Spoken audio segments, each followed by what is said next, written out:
Deixe seu like e se inscreva no canal para ficar por dentro de novas atualizações sobre isso. Morre Geraldo Sarno, diretor de Viramundo e Sertânia aos 83 anos. Morreu, aos 83 anos, Geraldo Sarno, diretor que deixa marcas importantes na história do cinema brasileiro, tais como Viramundo, 1965, e A.O., 1976, Coronel Delmiro Gouveia, 1977, e Sertânia, 2021, entre outras obras.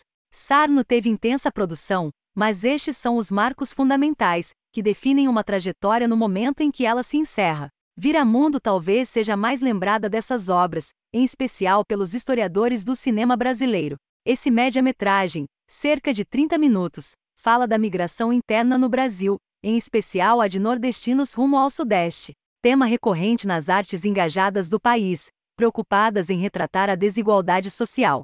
Basta lembrar do quadro de Cândido Portinari, Os Retirantes, e obras como Vidas Secas, 1963, de Nelson Pereira dos Santos. No mitológico show Opinião, 1964, durante a interpretação de Carcará, a cantora, Nara Leão, depois Maria Bethânia, desfilava os números de nordestinos de cada estado da região obrigados a deixar suas terras, por causa da seca e da fome. Sarno entra nessa vertente nesse média que faz parte do filme Brasil Verdade, coordenado por Thomas Farkas.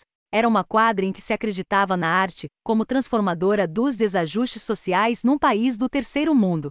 Em Viramundo, Sarno faz o que depois se convencionou chamar de documentário sociológico. Registra, em cenas recorrentes na estação de trem, a chegada de imigrantes nordestinos a São Paulo. Entrevista-os e uma voz off comenta e interpreta os fatos. O filme de Sarno foi utilizado como exemplo de modelo sociológico na obra seminal de Jean-Claude Bernard Cineastas e Imagens do Povo. Os sofrimentos, a seca, a viagem, as dificuldades de adaptação na cidade grande, a busca de trabalho, tudo isso aparece. E a voz do locutor comenta e interpreta.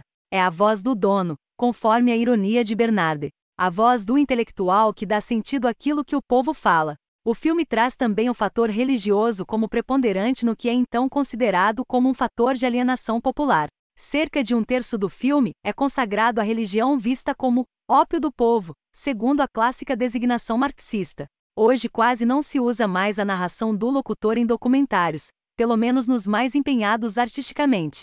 Prefere-se outros meios.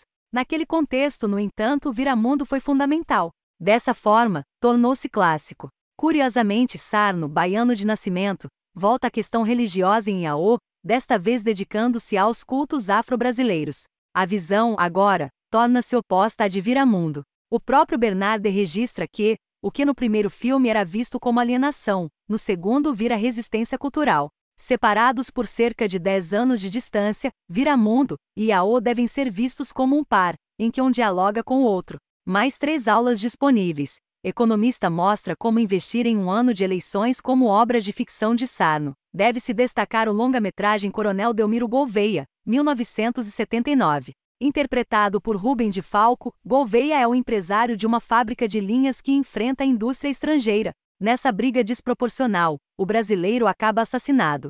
O formato é o de thriller político, e teve boa acolhida nos cinemas, em seu verbete sobre Sarno na Enciclopédia do Cinema Brasileiro. Fernão Pessoa Ramos registra a estreia de Delmiro Gouveia em 8 salas de São Paulo e 5 do Rio. O próprio Fernão lembra que o filme foi comparado ao grande cinema político italiano da época, em particular ao caso Mattei, um clássico do gênero assinado por um mestre como Francesco Rosi, autor também de Bandido Giuliano. No caso brasileiro, o exemplo de Gouveia era exemplar das supostas ligações entre o empresariado nacionalista e os interesses do povo, tese abraçada pelo Partido Comunista e de pouca comprovação histórica.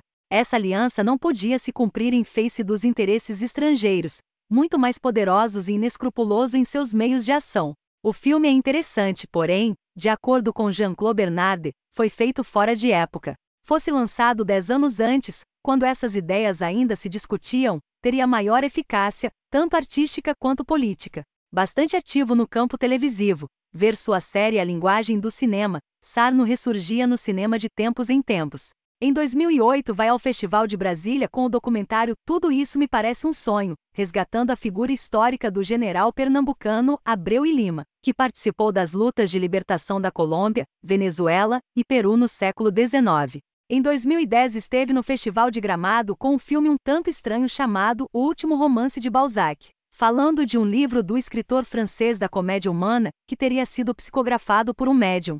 Claramente, pegava carona no veio espírita que rendeu sucessos ao cinema brasileiro com filmes sobre Bezerra de Menezes e Chico Xavier. Mas a maior surpresa de Sarno estava reservada para Sertânia, que viria a ser seu último filme e testamento. Com registro visual em preto e branco e linguagem alucinatória, a obra, lançada em 2021, recria a saga dos desvalidos do país, da Guerra de Canudos aos nossos dias. O recurso ficcional é o de um cangaceiro ferido de morte, em seu delírio de agonizante.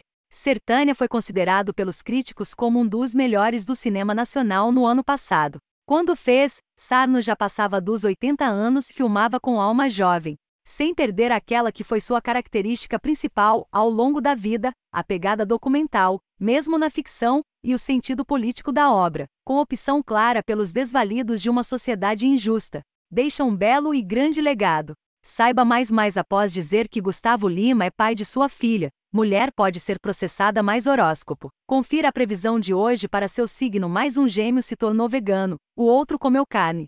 Confira o resultado mais Omicron. Sintoma inesperado da infecção em crianças preocupa equipes médicas. Mais vendedores do Mercadão de SP ameaçam clientes com golpe da fruta. Mais truque para espremer limões vira mania nas redes sociais. Mais ictiossauro monstro é descoberto na Colômbia. Mais veja quais foram os carros mais roubados em SP em 2021. Mais expedição identifica Lula gigante responsável por naufrágio de navio em 2011. Mais agência dos Estados Unidos alerta: nunca lave carne de frango crua.